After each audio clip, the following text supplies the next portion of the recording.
you got to make sure the public has confidence in your autopsy report and your toxicology report. You need experts looking at these things so we don't have lingering questions like we had with the JFK assassinations.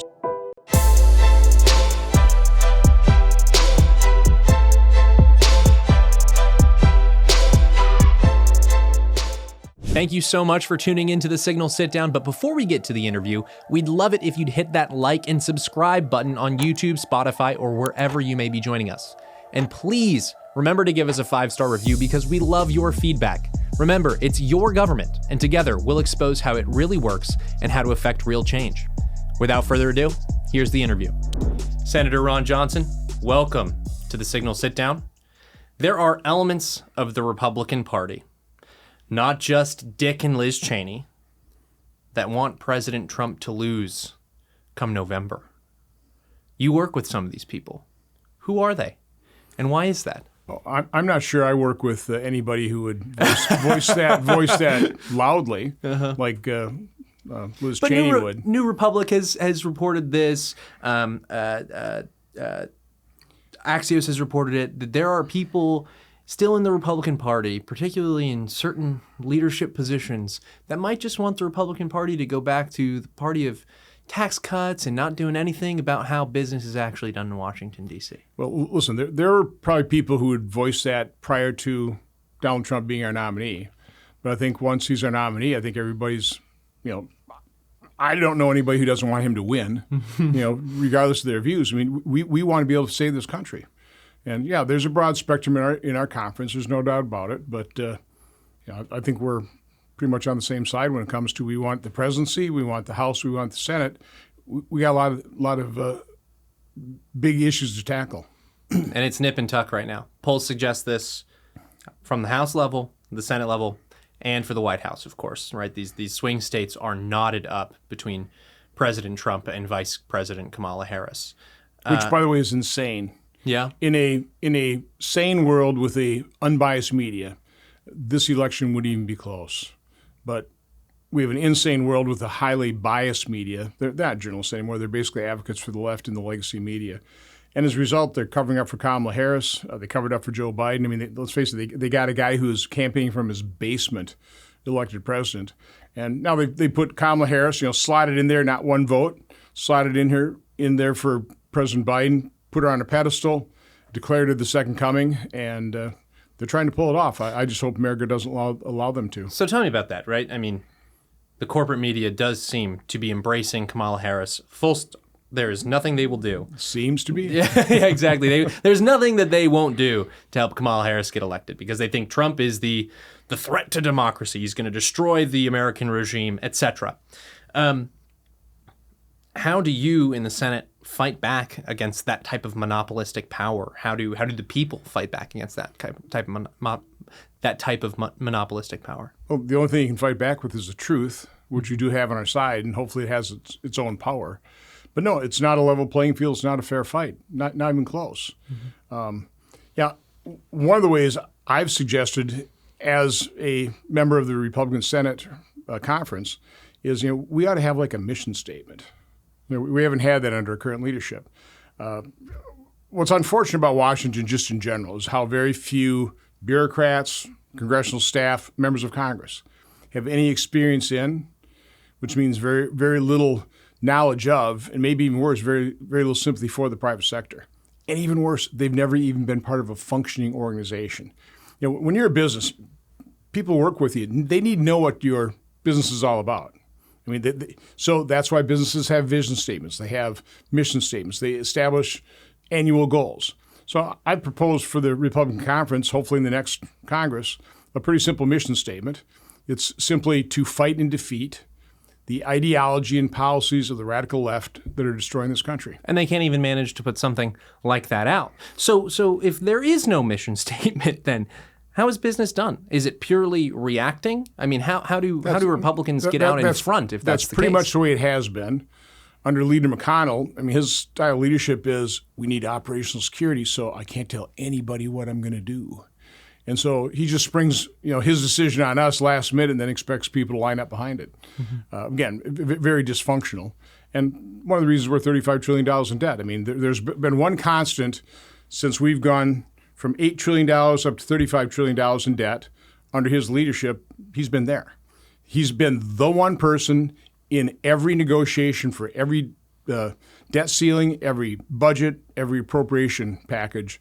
Mitch McConnell's been there since about 2008 on the rise from about $8 trillion to $35 trillion in debt. That's got to end. So that's one of the big factors I'm hoping the conference will evaluate in terms of which Republican leader will actually be serious about addressing our debt and deficit issue, because this is clearly unsustainable. At some point in time, we will no longer be the world's reserve currency. And when you have Biden, ticking off Saudi Arabia to the point where now they start doing oil deals with Chinese yuan, when you impose sanctions on Russia, and I understand that. I mean, Russia's Putin's evil, he's a war criminal, but those sanctions have been forcing him to do business around the world in things other than the dollar.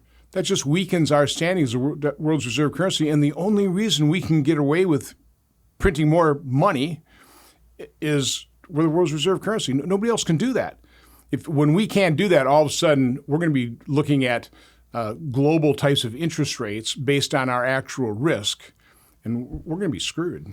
From the people that I talk to on the grassroots level, whether they're Republican or Democrat, they seem to agree that the government spends way too much money. Now, Democrats might say we spend way too much money as a whole, but we need to spend more money on X, right? Whether that's welfare or entitlements, et cetera. Republicans, well, yeah, the government spends way too much money overall, but we really should be spending some more money on defense, right?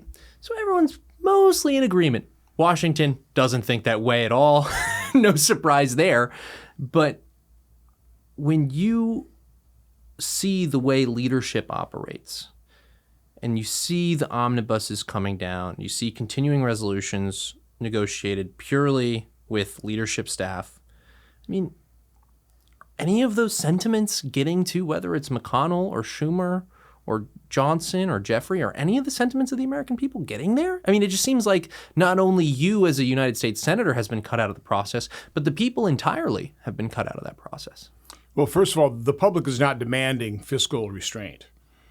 They like a little more spending on me, okay? Not X on me. Mm-hmm. And so, the reason earmarks are the gateway drug is they're popular.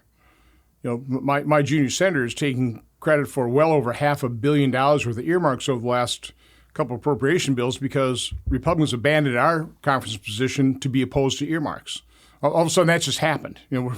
We've got this omnibus spending bill, and what do you mean there are earmarks in here? We're supposed to be opposed to that. We're not. None of us are supposed to agree to this, and all of a sudden it happened. And so, when you're a senator and all of a sudden you've got $500 million worth of earmarks, you can go into every city and go, I got $1 million for that organization. I got $1 million for that. And that's pretty popular. And those organizations in a local community, they like that federal money. It's free money. It's just airdropped. I mean, otherwise, what they have to spend, they have to tax. They've got to increase property taxes. It's painful for them as city councils. So just money airlifted from the federal government is incredibly popular. So I would argue the public is not pressuring any kind of fiscal constraint here in Washington, D.C. whatsoever. And that's why it's very difficult. So, I mean, when I run for re-election, I get hammered all the time. I oppose this. I oppose spending for these dear little children. No, I didn't. Probably would have been happy to do a separate appropriation bill for that $2 million, but it was part of a $1.3 trillion omnibus package with all kinds of pork that we can't afford. So there aren't very many of us that actually vote no, recognizing that we're going to be attacked for hating, women and children. And leadership knows that you're going to be attacked if you do stand up against it. What type of pressure is that like?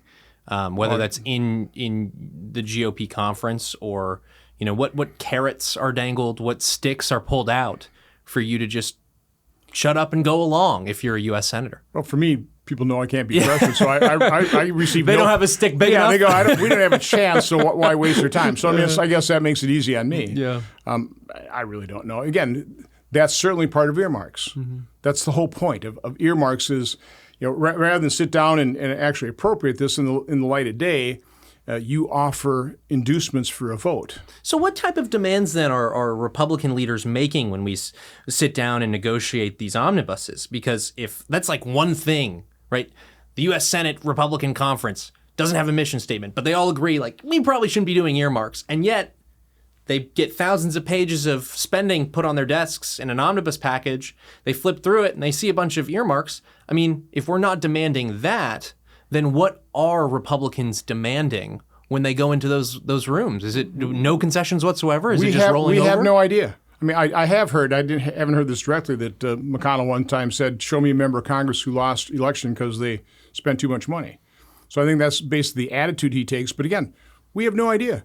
This stuff all gets negotiated behind closed doors, and it gets dropped on our desks, and they already know who's going to vote for it. Nowadays with earmarks, well, yeah, you got X number. Literally Tammy Baldwin got $250 million the last 2 or 3 omnibuses. $250 million. Now she didn't have to get bought. She didn't have to be bought off. I'm sure Republicans, in terms of their earmarks, got far fewer than a Democrat senator did. But so again, earmarks is a gateway drug, but it's all fixed. Nobody really sees the end product until it drops on our desks. We generally vote on it within 24 hours for sure. There's a fight over amendments, which obviously all get voted down, and that passes because they've already got the votes. They know they've got the votes. So it's all a charade. People have to understand how much of Washington, D.C. is just a charade, a sad and bankrupting and destructive charade. But that's what we have here. It's literally disgusting. It's why I didn't really want to run for a third term. Yeah. Okay, but I realize I'm somewhat unique here, having accounting experience, having a business background. And the other reason, quite honestly, nobody else was advocating for the vaccine injured. So I ran again, sucked it up. Now we have an opportunity. If we get Trump elected, have the House, get a majority in the Senate. I mean, I'm obviously a big supporter of Rick Scott. I mean, this guy is experienced in the private sector. Built the largest hospital association in the world, 8th largest employer in America, then transferred those skills to a very successful governorship in Florida. Now he's here in the U.S. Senate trying to save this country. He'd be a fabulous majority leader. So let's look at that leadership race. This is the election after the election that can really shape how policy is made in Washington, D.C. I was talking to one of your colleagues off the record, so I won't say their names, but they said, yes, it's government by luncheon under Mitch McConnell. I thought that was a clever turn of phrase, and it was news to one of my colleagues here that so much of the Senate's work is done in these luncheon meetings. We have Cornyn running, you have Thune running, you have Rick Scott running to replace Leader McConnell. You know all these men. You've worked with them. What are their types of what are their leadership styles? And what do you think style matches the moment? I mean, I know that you said Rick Scott before, but is there anything that Cornyn or Thune can bring to the table? And do you think they have an appetite to change the way that McConnell has run the conference? So first of all, let me defend the lunch meetings. I mean, listen, we're all insanely busy, from really sunrise to sunset and beyond. You've got committee hearings. I mean, you're just running around. The lunchtime is one time where we can all come together as a conference and we discuss things. And I have been particularly steering lunches set up for conference discussions. And I've literally been privileged to be part of just some wonderful discussions and debates on very serious issues. So again, I would never denigrate that. It's a really good time. We need more of them. That's one of the things I'm looking for in any leaders is a leader that's going to be more collaborative. Someone who's going to someone who doesn't just bring people in and say, this is what we're doing, eat your lunch and go home, actually you have the right to stand up and tell leadership or tell other senators how you're thinking about a particular issue. Yeah, but McConnell, I'm not sure he even twists arms that way. He just comes, here's the product. We got to vote for it, and he has got enough people that will suck it up and just vote for it no matter how smelly the package is. Mm-hmm. Okay, I don't think there's a whole lot of arm twisting. There may be some. But no, it's been a completely close to the vest. I make all the decisions. I'll tell you what the strategy is when 2 minutes before we employ it. That's got to change. Now, again, I understand the need for some operational security. I get that, but you really need to identify the people in your organization who have what talents. Try and utilize those talents to the greatest extent. But again, if you have a mission statement, if you set annual goals, if people understand, here's your role in helping us achieve that goal.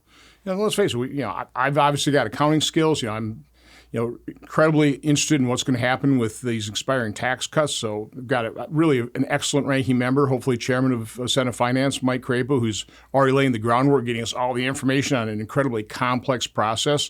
So we are thinking ahead, and that's very good. So I'm actually somewhat hopeful if we run the table. We've been doing the groundwork. It's going to be very difficult. Again, I truly hope Rick Scott becomes our leader. If not, I'll work with whoever. I've been, they've all been meeting with us. I just had a meeting with John Thune earlier this week and with Cornyn. I'm telling me exactly how I feel about leadership, exactly what I'm looking for in a leader. And are they receptive? Yeah. Well, first of all, they want my vote, so they tolerate me. Uh-huh. But no, listen. Said, spend more money on me, says Senator Johnson. No, I'm kidding. You got to. Generally, you have to have something on the ball. You have to have some, quality attributes to become a U.S. Senator. I mean, we're not, okay, so I respect that. I respect my colleagues. And, every person has pluses and minuses. I do, you do, we all do. So what you're trying to do is accentuate the positive, focus on that, elevate that, incentivize people to, utilize those positives and, trying to ignore the negatives. So again, that's how we'll try and work here. But we all know the challenges ahead. What I did yesterday in steering lunch, I gave them 5 charts.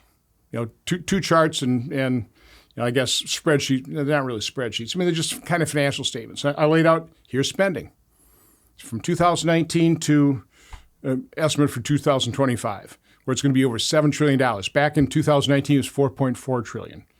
We've increased spending over 60% while our population has only grown 2%. So I laid in a baseline.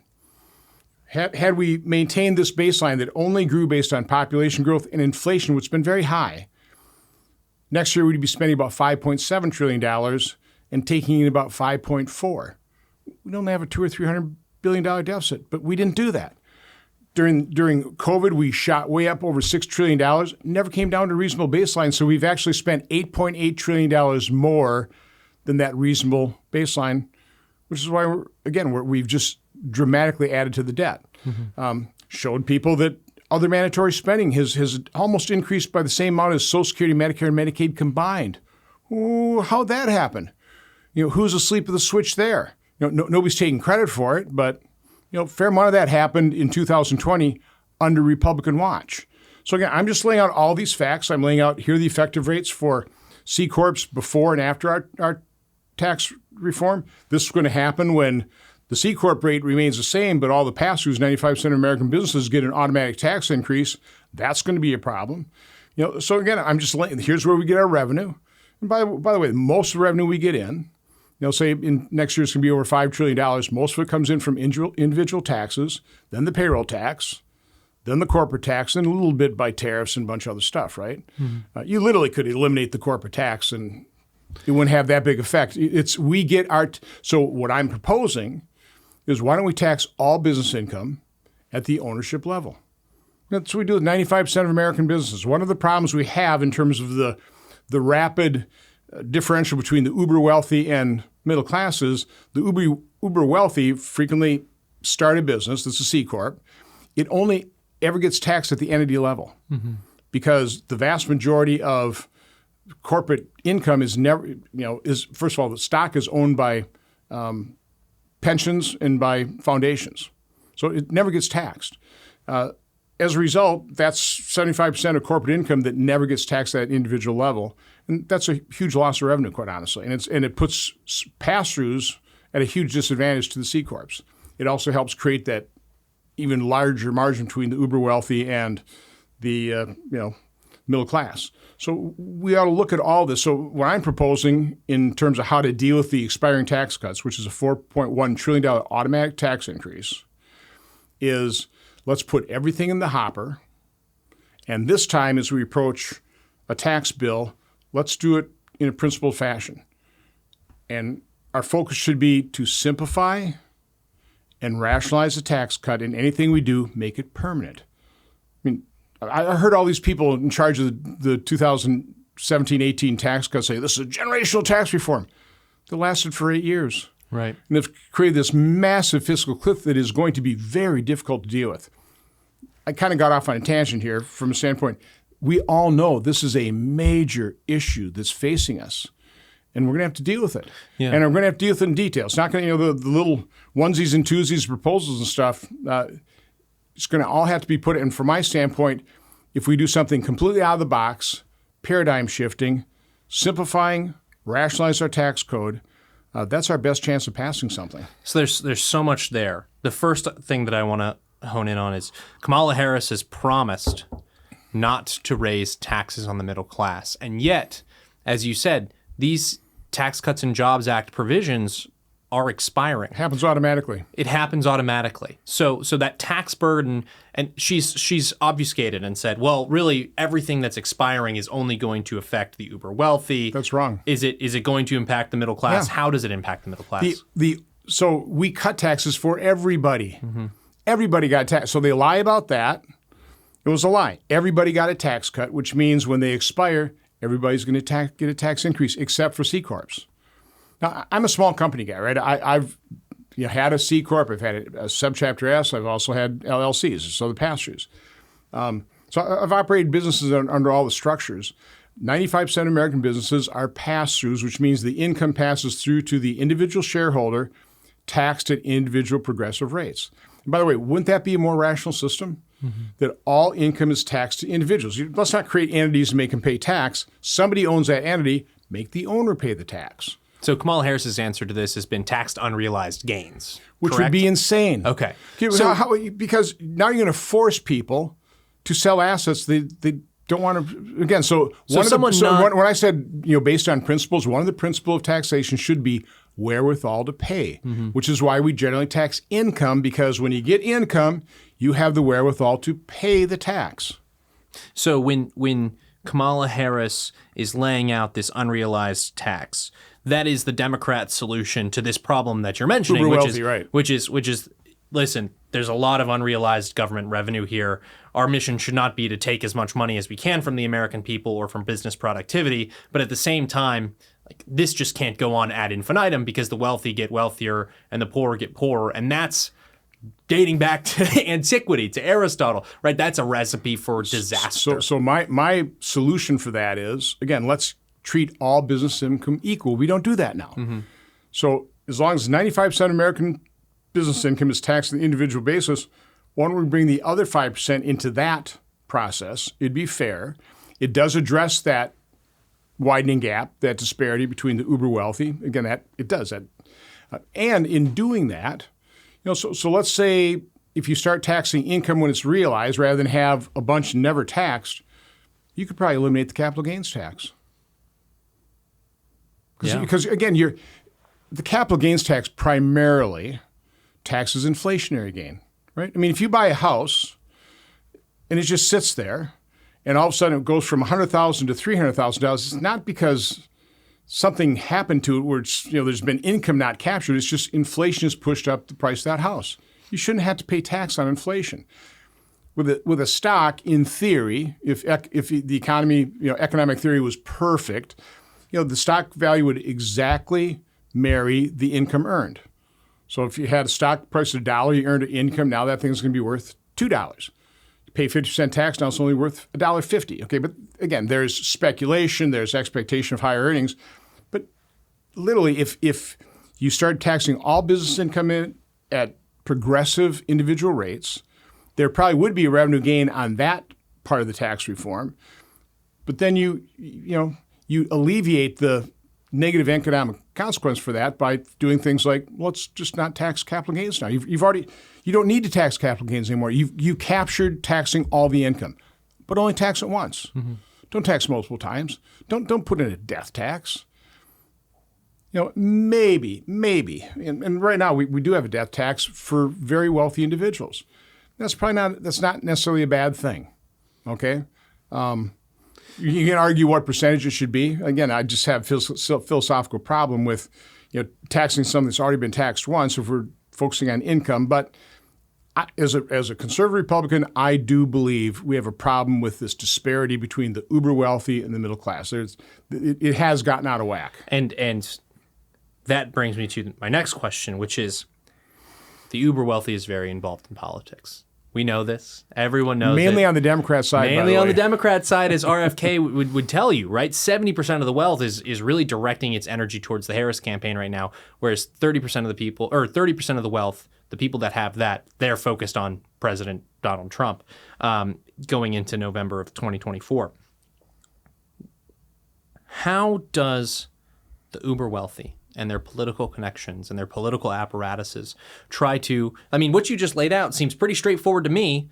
A lot of data there, a lot of complexities that we need to get into, but it seems pretty straightforward and from a politically principled standpoint, right?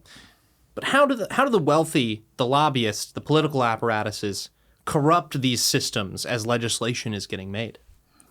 Well, I think the uber wealthy primarily corrupt the political process because they own the media.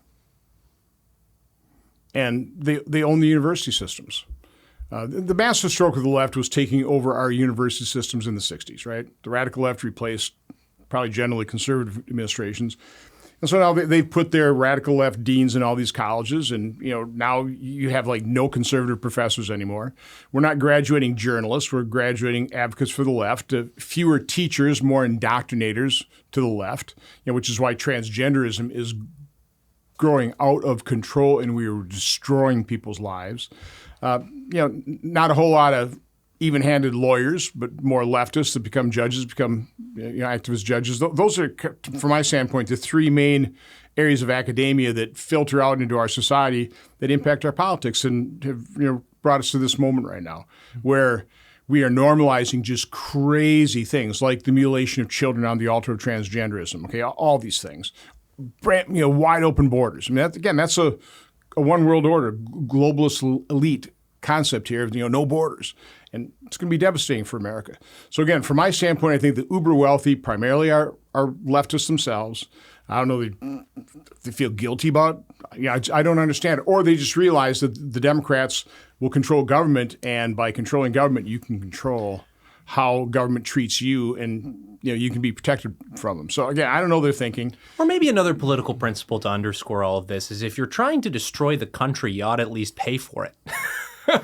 That's what it seems like, right? I mean, they are the ones who benefit from this system, and they only increase their benefit when the system goes further and further down the rabbit hole, further away from what the founding fathers had envisioned for this country. And so I think it's fair to say, hey, if you're going to sow this type of discord, you at least have to pay for it so that we can, as government, at least try to alleviate some of the downsides for normal American people. I mean, that seems fair. I don't know how many true Midases there are in the world. Yeah.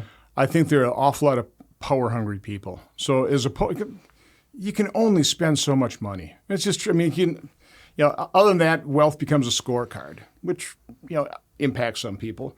I think leftists, uber wealthy leftists that try and control government are really doing it for the power.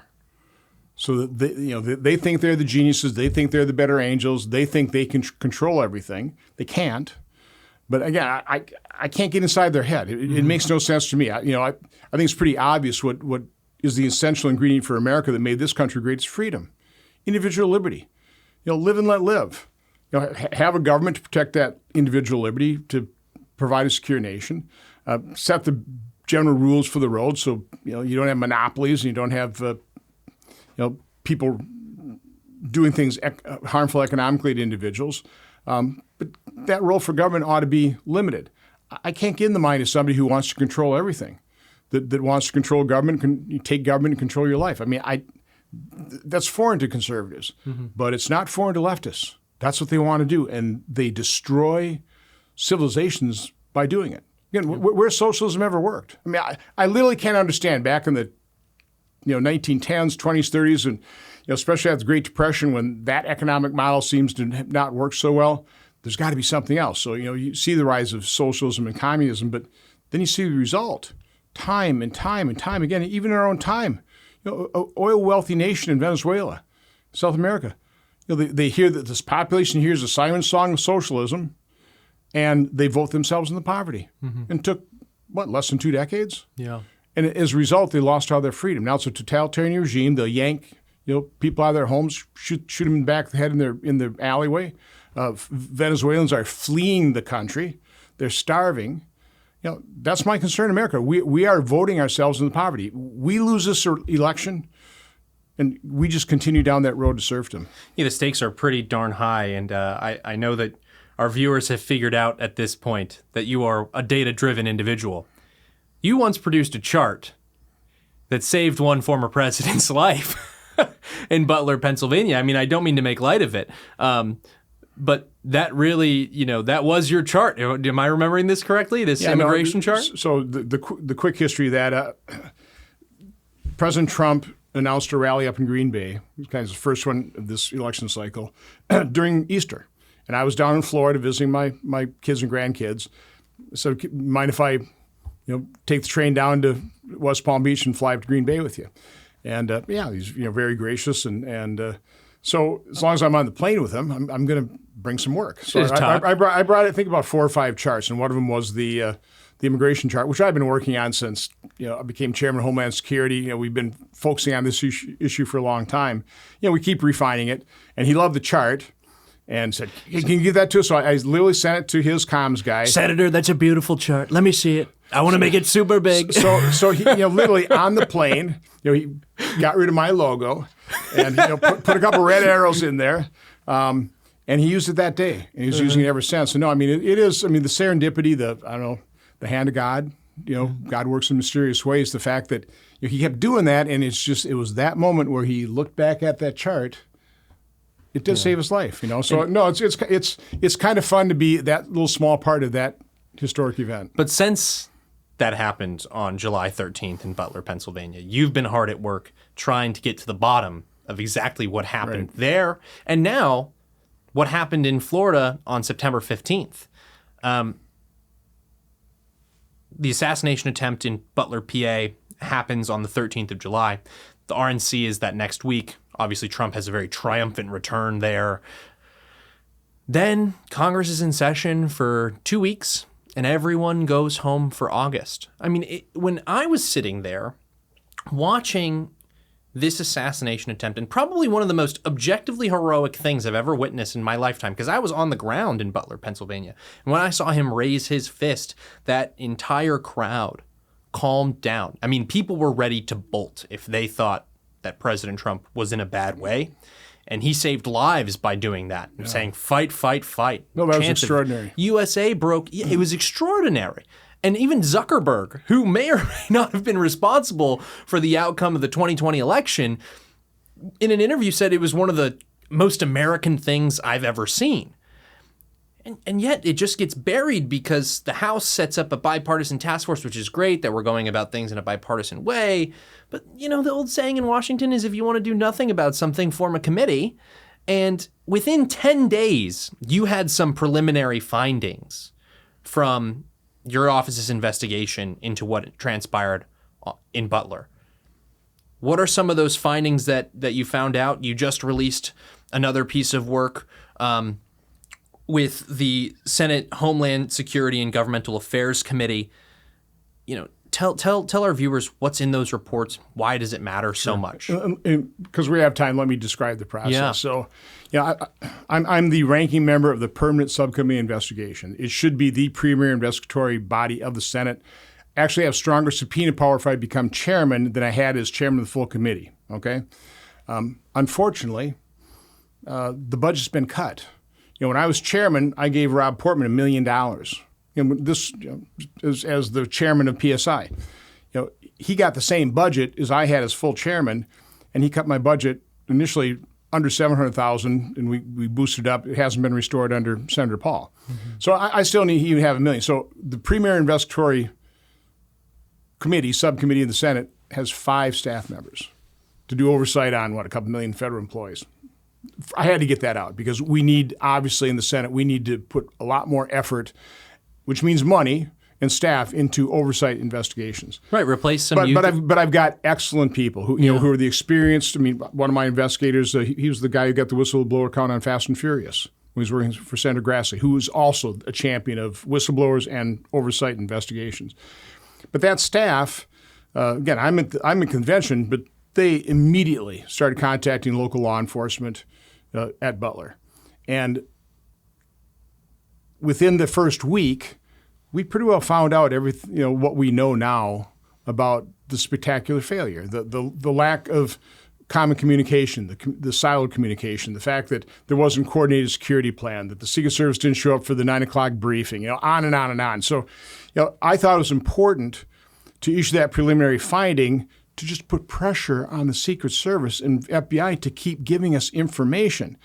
To this day, most of what we know from July 13th still comes from law enforcement. Now, we've interviewed 12 members of the Secret Service, but only because my staff got from local law enforcement the names of the agents on the ground. Had they not got those names from the agents, from local law enforcement, we probably wouldn't have these interviews. We probably wouldn't have gotten what information we've got, and what we've got is still pretty paltry. So we've interviewed 12 people, 2 of the 4 snipers. Again, we put a lot of meat on the bones that I'd originally laid out there. By the way, one of the best things we did, and this is the way we always do investigations, is a timeline. So we issued a timeline. We've updated it. I mean, we're down to seconds around the actual shooting. It's important. It was incredibly exact. When I looked at the product for the first time, when you released it 10 days after, it was shocking to see from the beginning, right, early in the morning, days before, how the problem just continued to snowball and snowball and snowball and snowball down that timeline until former President Trump is almost shot and killed. Timelines are unbelievably revealing. Okay, and the beauty here, and this is why I've said, I think we will get a pretty good accounting of this, because this isn't 1963 with one Zapruder film. We had hundreds, thousands of videos taken. We've got body cams. We have local law enforcement telling us. And again, we do have the FBI with all their investigatory power if we can just get them to share it with us. Okay? So anyway, I joined the bipartisan investigation. Again, my preference would be to be chairman and just plow forward. Okay? I think I'd be far further ahead in this had I just had those powers to be able to do it. But I have no way to compel testimony. Mm-hmm. At the same time, I think it's extremely important that we do have bipartisan agreement with what our findings are. And I will give Chairman Peters and Blumenthal and Rand Paul and my staff a lot of credit for gathering this information. Again, it's still preliminary, and we have so much more to learn. But that is a pretty solid report we just issued. It is bipartisan. We all agreed on it. I mean, there's some back and forth, but let me tell you, from my standpoint, the 3 most important things is the very end, where we're showing all the things that we don't have yet, things that have been withheld, questions we have outstanding. But in terms of actual findings, we interviewed one of the snipers on Hercules 2. That was the team that was obstructed by a tree, couldn't see crooks. In the testimony, and we haven't interviewed the other guy, but that sniper said he thought, when he started hearing shots fired, he thought his partner was hit because he heard the zip crack of a bullet fly to his left. And they were kind of, so he thought his partner was hit. He looks over, he wasn't. He said, how far do you think that bullet was to our left? And his partner goes, I thought it was to the right. They're 6 feet apart. So as it stands right now, the testimony is a bullet flew between Hercules 2, the second sniper team. They couldn't see crooks. Crooks couldn't see them, which puts pressure on the FBI, and I just put on them today. When are we going to get your ballistics report, your bullet trajectory report, the audio report from, where's your analysis? I mean, how many bullets did you recover? What did you do with the crime scene? I want to get a crime scene specialist, expert in there to go, they wrapped up this crime scene really fast. Right. They cremated the body really quick. We haven't seen the autopsy. We just issued a subpoena apparently to get the autopsy. The House got it. They can't share it for whatever reason. We don't see a toxicology report. The FBI goes, oh, well, it's standard procedure. We release the body once we're done with it. Well, we weren't done with it. This isn't a standard situation here. This is a assassination attempt of a former president and the president's candidate. You got to make sure the public has confidence in your autopsy report and your toxicology report. You need experts looking at these things so we don't have lingering questions like we had with the JFK assassination. So yeah, and I want to clarify. There's a difference between, so you came out with your office's report 10 days after. The Senate just came out with this report. More than 2 months later. Peters, more than 2 months later. You Republicans are in the minority, as you made clear, in the Senate. You have to work on that basis. What drove me crazy about the whole thing is that the House, the Republicans are in the majority. They have control of the calendar. They have control of how quickly they work, and it just seems like they're going to Butler, Pennsylvania, but I haven't seen any really firm products from them, and that's the source of my frustration. Is we need answers before the election comes, and I think you did a really great job of getting some of them.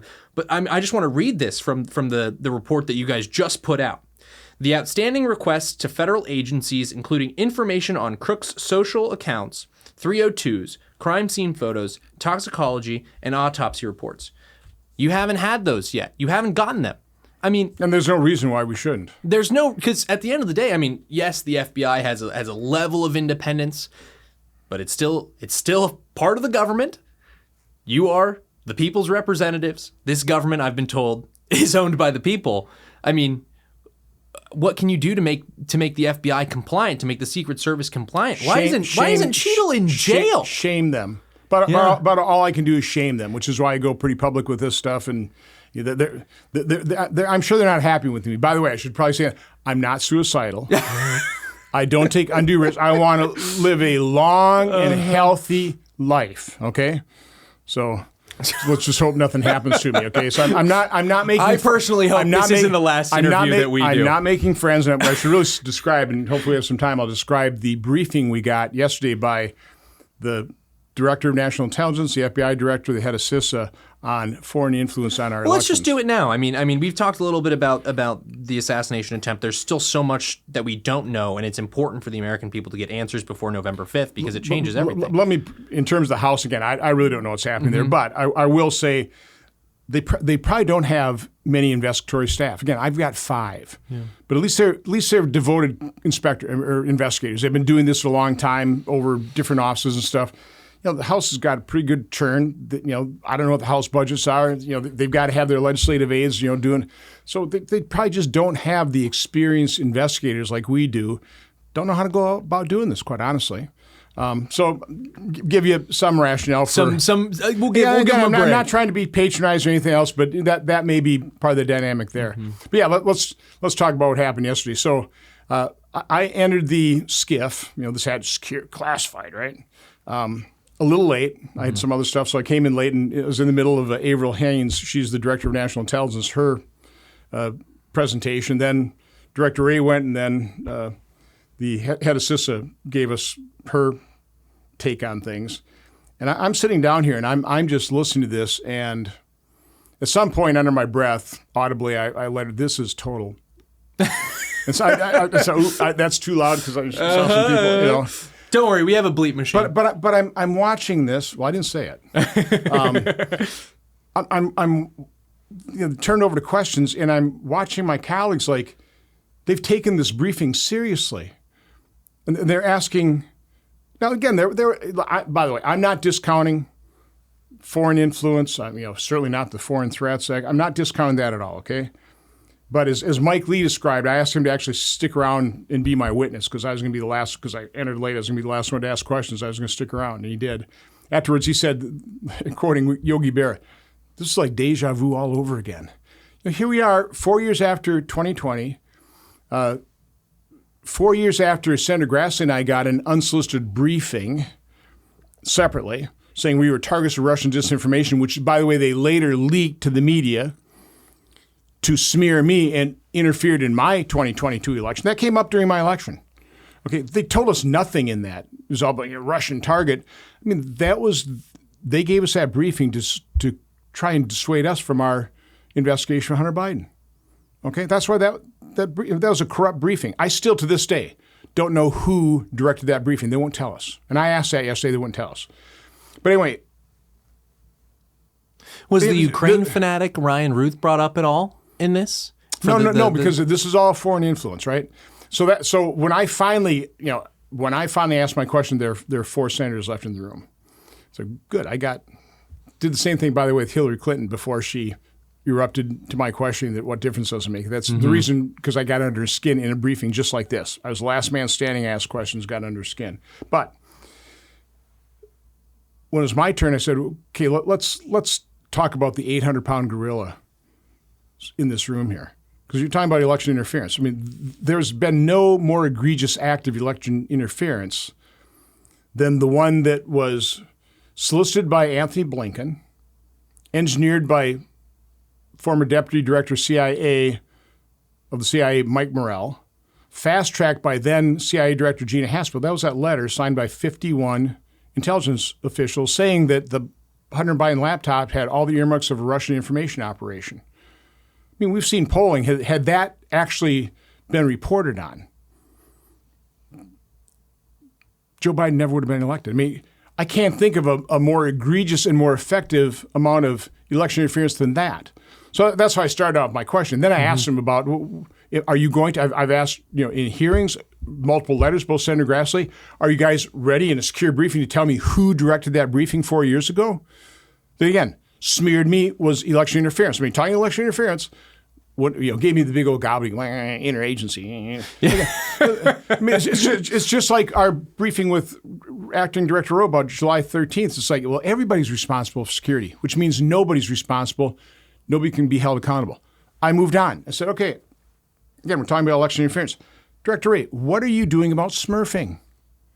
And he looked clueless. Do you really... You're not doing any investigation. There was literally one person I've seen the reports on, 9,518 donations worth over $1.4 million. One person through Act Blue. Now, that person has no idea they made 9,500 donations worth 1.4. And that's what's happening. This is clearly campaign financing violation, and the director of the FBI, all concerned about Russian influence on our election, is clueless about smurfing.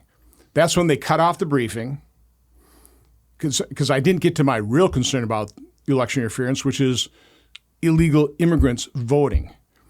And again, this isn't some theory. We know we have evidence of illegal immigrants being registered to vote, oftentimes without their knowledge.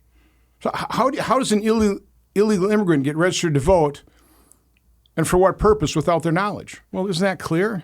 And who do you think might do that? Maybe the party that welcomed in millions directed the federal agencies to register voters, I'm sure in a nonpartisan way. And this is all being ignored. We had, I think, a couple thousand in Texas, Virginia, to their credit, using the DMV records, purged, I think, over 6,000 non-citizens from their voting rolls.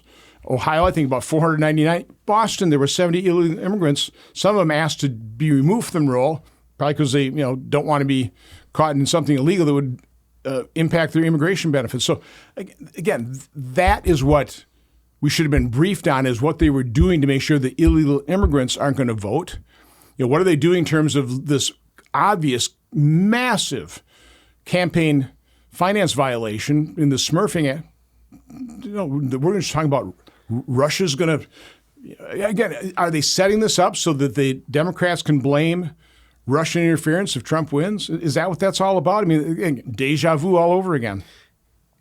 To tie the assassination attempt and all of the types of election interference that are going on here, you don't have George Will, the columnists, or Mitch McConnell saying anything about this. Instead, the latest from Mitch McConnell is, well, I think Donald Trump was wrong about raising tariffs. That's the best that he can do. And part of the reason why I think the Trump assassination attempt, all of these other efforts to influence the election have kind of faded into the background is because, one, when you tell a hero's story, is the hero telling it? No, that makes him look pompous and like a jerk. Other people aren't telling this story. They aren't forcing the narrative. They aren't having, just to prove your point, they're not doing this in the light of day. There's nothing that the American people shouldn't know about any of this, especially if the target is them, right? It's their election, it's their vote. They are the targets ultimately of this type of election interference. So like, why is that? Why aren't some Republicans really making sure that this message gets out before the election? I mean, we can sit and posture all day and whine and complain. Democrats are more focused on winning, and Republicans seem to be focused on like playing catch up. That's the problem that I think I see right now with when I look at the Republican conference, because I say this all the time. I wake up in the morning most days more mad at the establishment Republican Party than I do at the Democratic Party. Why? Because I'm a conservative and they're supposed to represent me, and I know who the Democrats are. But be careful. Yeah. The Democrats are orders of magnitude worse. Okay, they are the ones literally with their policies, their ideology, destroying this country. Okay, I would answer your question by just saying, have you ever seen how I've been treated in the media? Yeah. Okay, the truths I was telling during COVID. There's nothing I said during COVID that's been proven wrong, including gargling. Okay, I mean, you can reduce the viral load. Nasal spray. I should have actually recommended. I just said, gargle. He said Listerine will replace the vaccine. I didn't say that. I did warn people about vaccine injuries, the dead people on VAERS. Back then, early April 2021. Thousands of deaths, 46% were occurring on the day of vaccination in 1 or 2 days. I know it doesn't prove causation, but. And they censored you at every turn. Every time. Okay, so again, why don't more Republicans, loudly proclaim the truth and talk about these things? Because they see how I get. I'm roadkill to them. Okay, they really don't want to get that kind of treatment. Mm-hmm. So it all really gets back in terms of blaming the legacy media. That's how they treat people that go against their narrative, and their narrative is all about making sure that Kamala Harris wins. So, they're not going to do anything to show the unbelievable reaction Trump had to getting shot. Okay, I'm trying to think, what did Zuckerberg actually say? I mean, he used a term, so that was. Yeah, I can't remember. I can't remember the exact term. But it was epic great. or something like that. Yeah, something like that. They're not going to cover that. Mm-hmm. By the way, there's a great meme that Elon Musk posted. It's basically, we have this woman that works for us for 3.5 years. She doesn't do any of the tasks assigned to her. Now that there's a promotion available, she's throwing her elderly supervisor under the bus. She refused to interview for the position. Promises that if she does get the job, she'll do it. What do we do? Signed USA. So it's exactly right. It's brilliant meme, and it just lays bare. That's exactly what's happening here. You've got Kamala Harris, who didn't do squat, is part of an administration who literally opened the border, 40-year high inflation, set the world on fire because of the weakness they're displaying to the world. She won't do interviews. I mean, literally, they did completely throw Joe Biden under the bus, just cast him aside.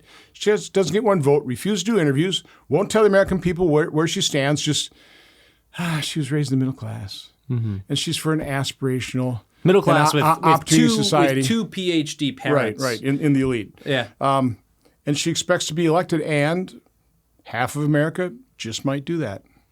Because, again, they're getting their news, they're getting their information from the legacy media.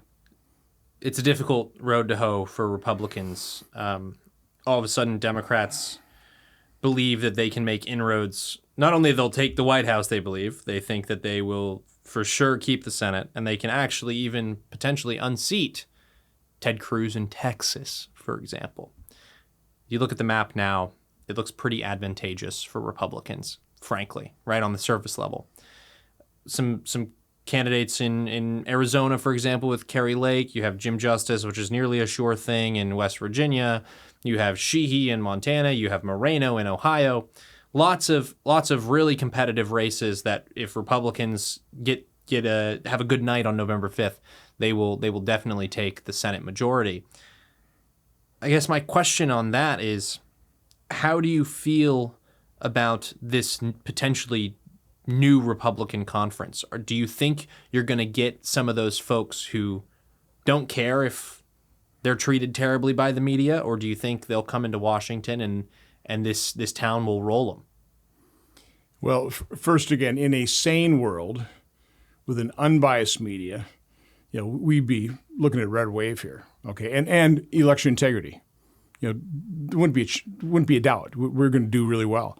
I don't count my chickens before they hatch. I think we've got some really good candidates. I know Bernie Moreno probably better than the other ones. He'll be a solid conservative. I think Tim Sheehy will.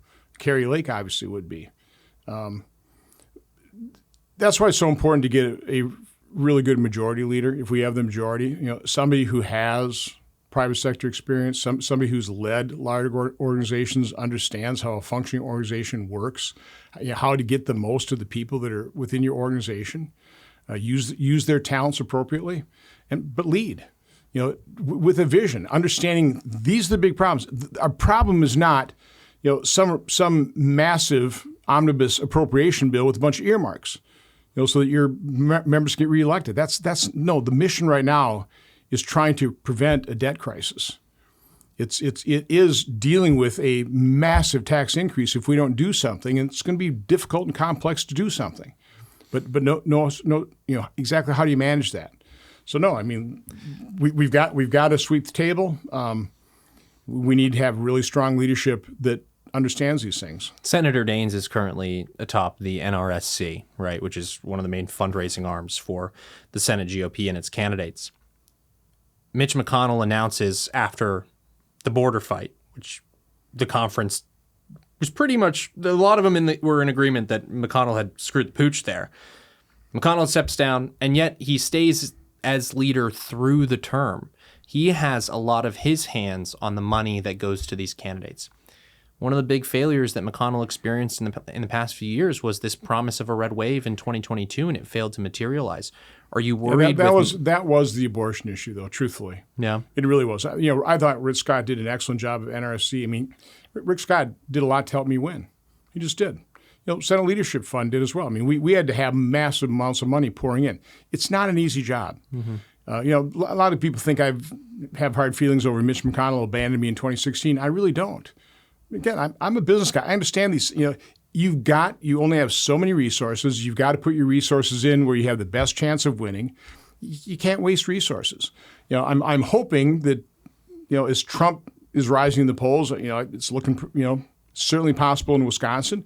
Hopefully, we'll get some funds allocated to Eric Hovde because as Daines does point out, there are fewer and fewer ticket splitters in these Senate races. So Again, if the president does well, the Senate candidate ought to do well, kind of regardless of what the polling says right now. And truthfully, in Wisconsin, we got the right strategy: ground game, vote early.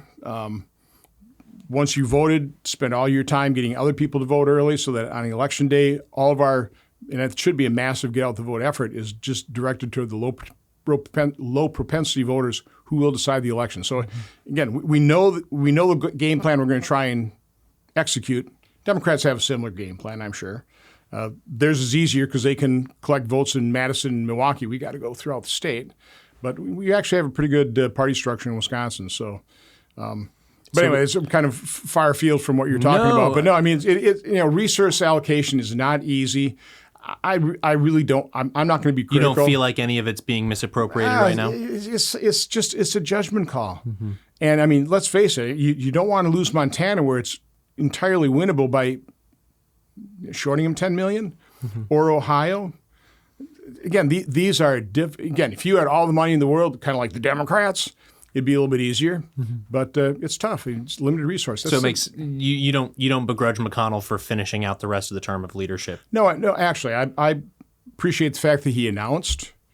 There's not that much that he's doing as leader anyway. Because he could have just said, "I'm not doing it," and then we're just going to install who I choose.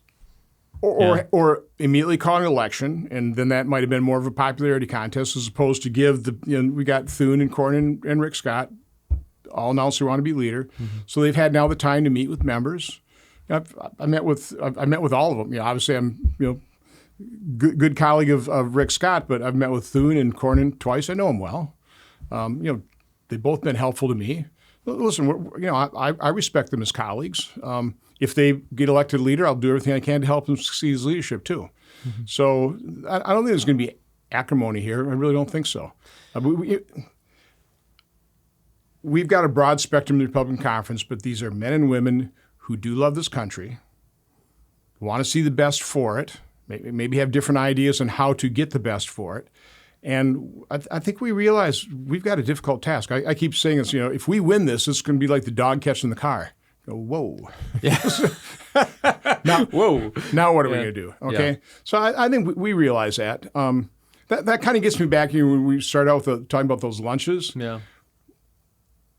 I don't know how I can convey in the proper tone how valuable those things are and really how somewhat awe-inspiring. I mean, again, you're a U.S. Senator in the greatest nation in the history of mankind, and you're having a really good discussion. I mean, a heartfelt discussion with good ideas coming from different perspectives and different. I mean, it's like to the point where I came in here with that idea, but boy, having heard that, I've kind of shifted my position. I mean, that has happened. That doesn't happen every lunch, but it's happened enough times in my 13 years that I can't forget that.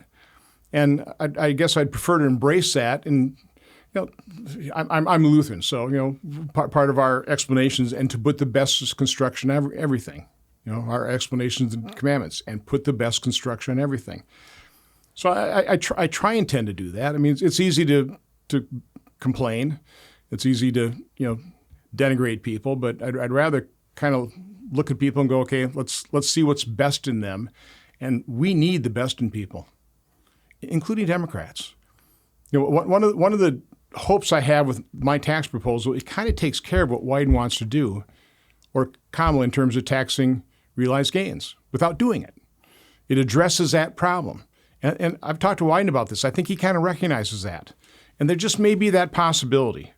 Even if we have the whole majority and we just ram it down their throat, I mean, the first thing I'll do is I'll go to Ron Wyden and I'll say, okay, let's sit down and talk, because I'd much rather do a massive overhaul of our tax system that we can all agree on.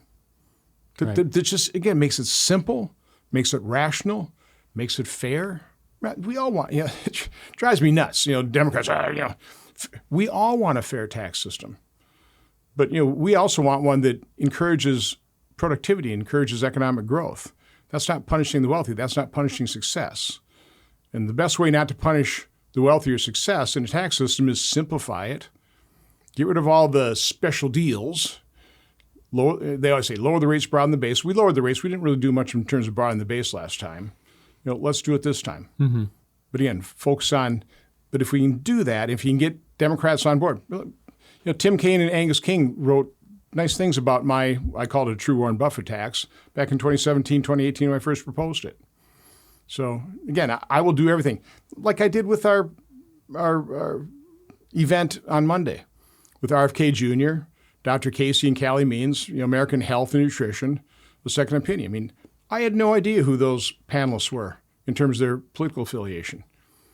Obviously, Bobby Kennedy has paid a very heavy political and personal price for what he's done in terms of aligning himself with Donald Trump to address a really serious problem, chronic health. Mm-hmm. And that is, you see the reaction to that panel across the board. Millions of views of the individual clips of the different panelists, and just kind of the hope that's springing from it. Because my concluding statements, and this is what I say about Bobby Kennedy, not only did his alliance with Donald Trump give us an opportunity to fix a really serious problem here, but it really does demonstrate and set an example on how you heal and unify a divided nation. You set the differences aside and you concentrate on the areas of agreement. We just need to do that. And like Bobby Kennedy says, if we could hate each other less and love our children more, that just might be the formula for doing these things. So again, that'll be my approach. I hate partisanship. It's a team sport. I'm going to tell the truth. When the other side's literally destroying this country, I know they say Donald Trump's danger to democracy. No, their policies, ideology are destroying this country. I just think that's irrefutable. So I'm going to point that out. But man, as soon as somebody's willing to work with me in good faith, like we're doing with our bipartisan report or investigation right now. I mean, two of these people, Chairman Peters wrote a Senate report falsely accusing me of soliciting, disseminating Russian disinformation when I was chairman. Richard Blumenthal wrote an op-ed in the Washington Post saying I was so toxic the CIA wouldn't brief me, which was a total falsehood. It was a lie. I'm working with those two individuals for the benefit of America because we need a bipartisan product showing what actually happened July 13th as best we can do it. So I don't know. That's what we have to do. So let's end on a fun one, shall we? Sure. You see, you're inside these investigations. You know the Senate map well. You know the grassroots turnout well. What do you think could be the October surprise this year? I have no idea. I don't. I just talked about nonpartisanship. I don't put anything past the Democrats. Yeah. I don't. They just quest for power. Hopefully, we can take the power away from them and then reach our hand out and say, okay, now let's work towards saving this country. Mm-hmm. If you can behave yourself, that's kind of what I hope we can do. I hope we beat the pants off them in the election, just trounce them, get a pretty good governing majority in the House. We're not going to get much of a governing majority in the Senate, but again, with reconciliation, you can do things. But I'd rather do things that we can get agreement on. Well, I think the American people hopes that their representatives find more agreement too. Senator Ron Johnson, thanks for coming on the show. Thank you.